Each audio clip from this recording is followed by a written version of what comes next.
खाने का मजा बहुत आया पर समझ नहीं है की पक्का समझ आओ कि फिर खाने इको नहीं होते मैं वैसे देखे है साढ़े सात कमरे बड़े छोटे छोटे जनाब कभी 8,500 आप दसिए कितना कमरा है साढ़े छोटे बड़े कमरे ने एक कमरे से दूसरे कमरे जाना आपने मोटरसाइकिल से जाना पैदा है पेट्रोल पंप केड़े कमरे से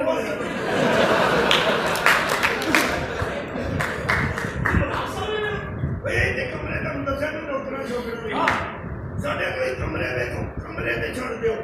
ਕੋਈ ਸਾਡਾ ਬਾਥਰੂਮ ਦੇਖੋ ਨਾ ਐਡਾ ਵੱਡਾ ਬਾਥਰੂਮ ਹੈ ਐਡਾ ਬੰਦਾ ਬਾਥਰੂਮ 'ਚ ਬੈਠਾ ਹੋਏ ਤੇ ਟੋਟੇ ਦਾ ਕਾਰ ਚਲਾਣੀ ਪੈਂਦੀ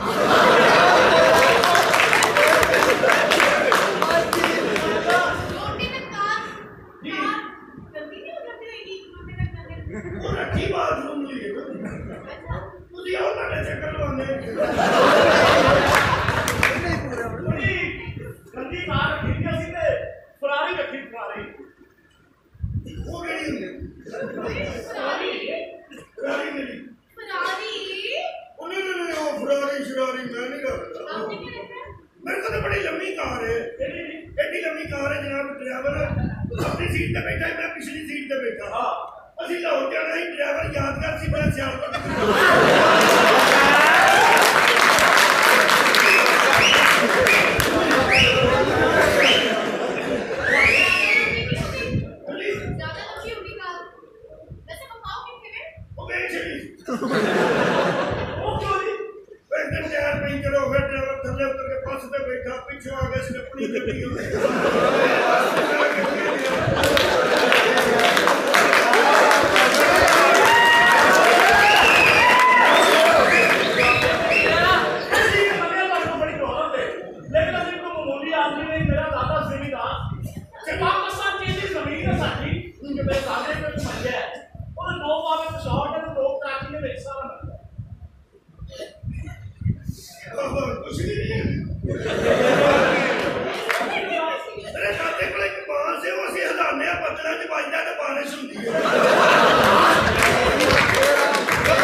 लड़का देखा मम्मी डैडी लड़का